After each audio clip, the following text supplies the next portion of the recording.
What exactly did Azimio leader Raila Amolo Odinga say on Sunday at the Jacaranda grounds at the launch of a massive recruitment drive in the Nairobi area? There's been a lot of excitement in a section of the social media over the remarks that some claim Raila made,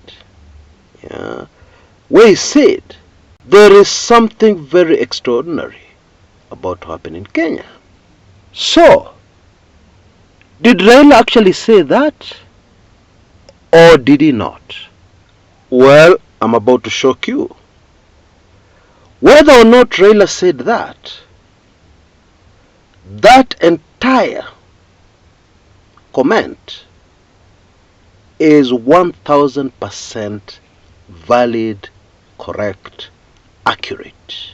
And you will fully agree with me, when we dive deeper behind the scenes to try and interrogate and investigate exactly what is happening behind the scenes in Kenyan politics, because there is too much happening.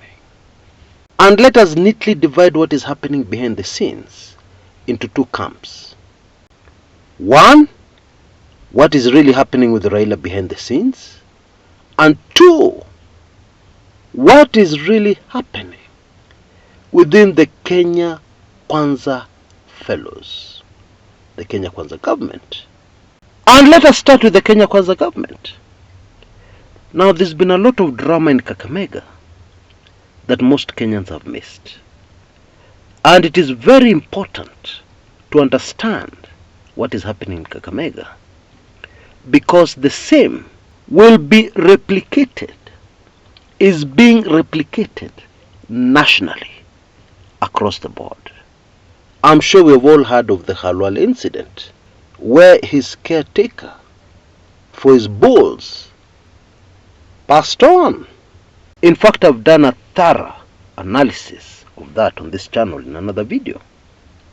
And Khalwale was attacked by a man called Toto, a billionaire within Kakamega who is also very influential politically. And this billionaire called Toto is saying that Khalwale's worker did not actually die accidentally. Now, the fascinating thing happening here is that Khalwale is doing a lot of talking in defending himself. Is telling a lot about what is happening within his own Kenya Kwanza coalition. He has told us about the deals which this billionaire Toto has made with the UDA side, and even with current governor Ferdinand Barasa, who is supposed to be in ODM, but actually it's becoming very clear he is not. Yes, he was elected on an ODM ticket, but clearly he is UDA Damu. That has come out very clearly. Khalwale has also told us about funds that had been set aside for completing a morgue in Kakamega, which have been taken, embezzled by current governor Barasa, according to Bwana Khalwale.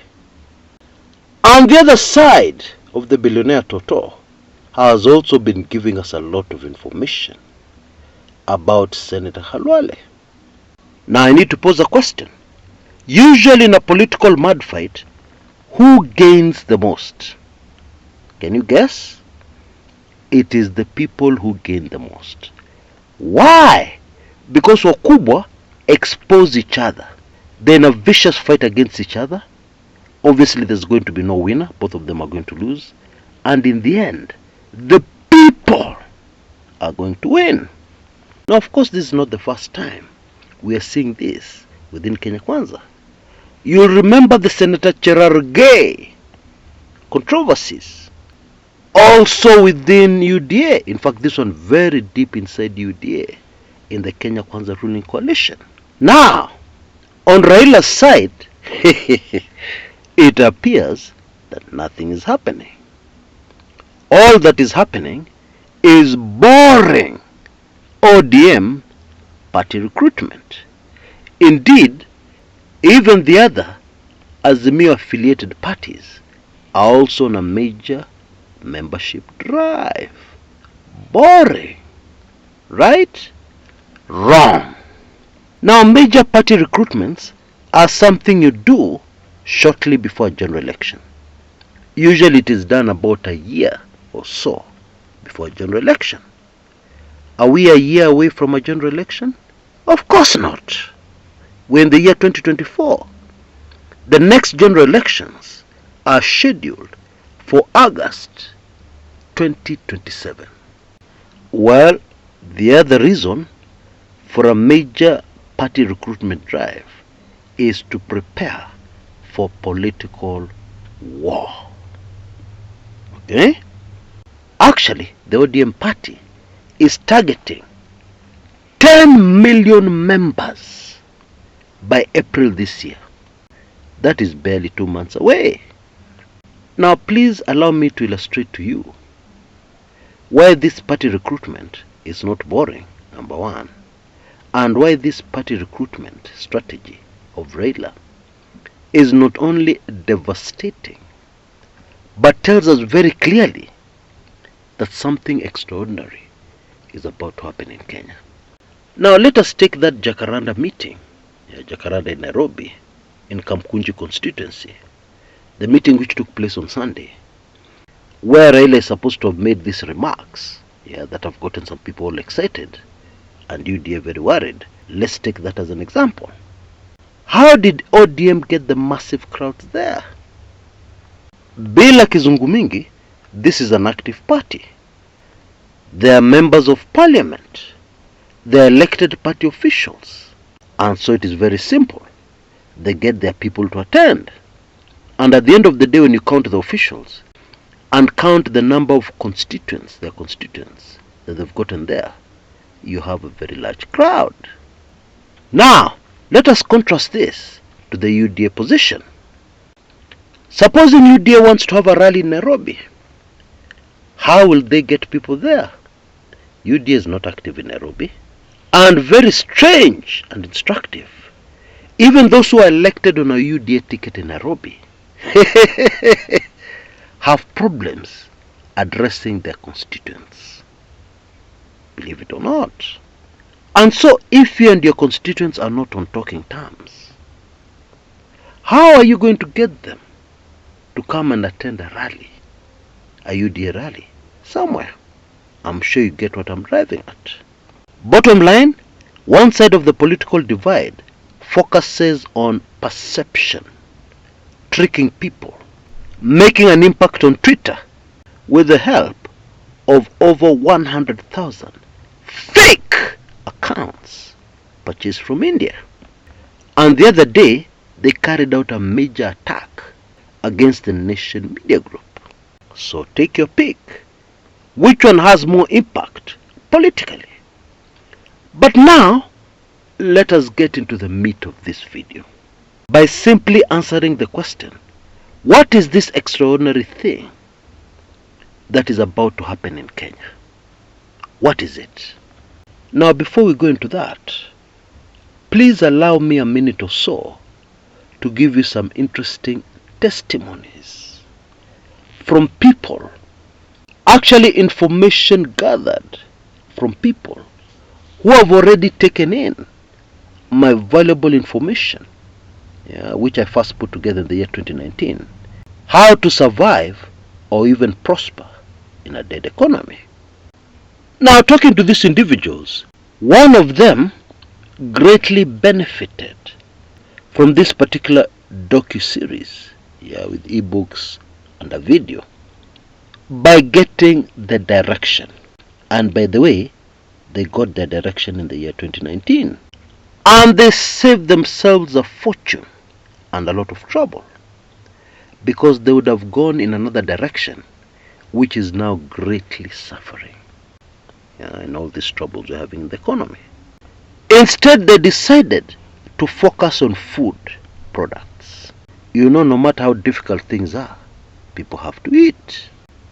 Yet another one who was taken in this docuseries tells me that it has opened their eyes.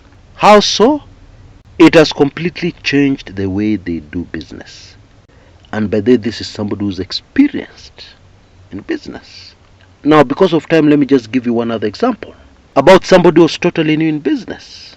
What they're saying is that they were able to avoid so many pitfalls, so many mistakes they would have obviously made by taking in this information.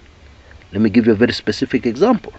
They are ready to go into great expense, registering a company, getting company offices, employing people, even before they started doing the business.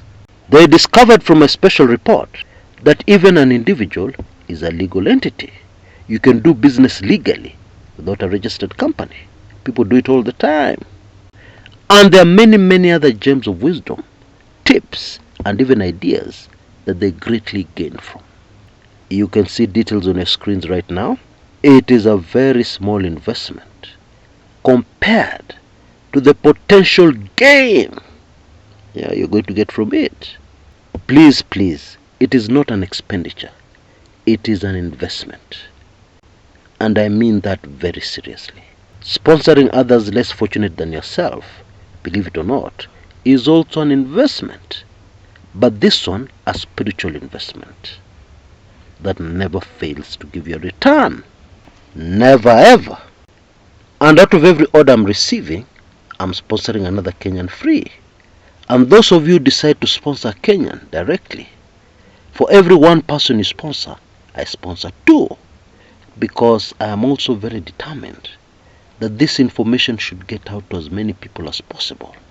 At this very difficult time we are facing.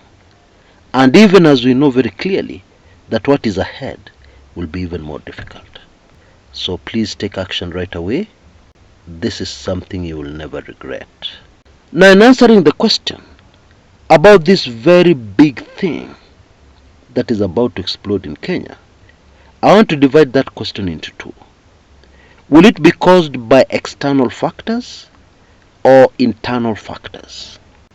Will it be caused by a wave within the country, or will some outside forces also step in to trigger something, or at least to contribute to it? That is the question. Now, in case you didn't know, the second liberation of the country called Kenya had a lot of external support. Financing and even moral support, in case you didn't know. And so I guess the correct answer to that question I've posed is that actually both play a role, internal and external. Now, there is nothing more dangerous than a country having a diplomatic tiff with another country, and then that country is talking very closely with other people in your country, even though you have a diplomatic issue ongoing. Those are the external factors that over time will definitely affect your presidency. Upende uspende. And the perfect example of this is Uganda. Currently, President Yoweri Kaguta Museveni of Uganda is not talking to Ruto. In fact, he has taken Ruto to court. There is a serious dispute. And while all this is going down, former President Uhuru Kenyatta, who is part of Azimio, joined to Raila at the hip, is being invited to Kampala, and on arrival is being hugged by the First Lady. What? Yani, Museveni is not talking to the executive in Kenya, but is talking to other prominent characters within Kenya. Hiyo ulisikia wapi? You know, these days in our politics, so many things are happening so fast. The things happen, and we don't have time to absorb, understand what is happening, and analyze the impact. And meanwhile, locally, the wave, the anti-Ruto wave, is building up very rapidly, and it is now very strong, countrywide. In my opinion, when you put those two factors together, it becomes rather obvious that something huge and something extraordinary is about to happen in the motherland. Until next time, this is Chris Kumekucha.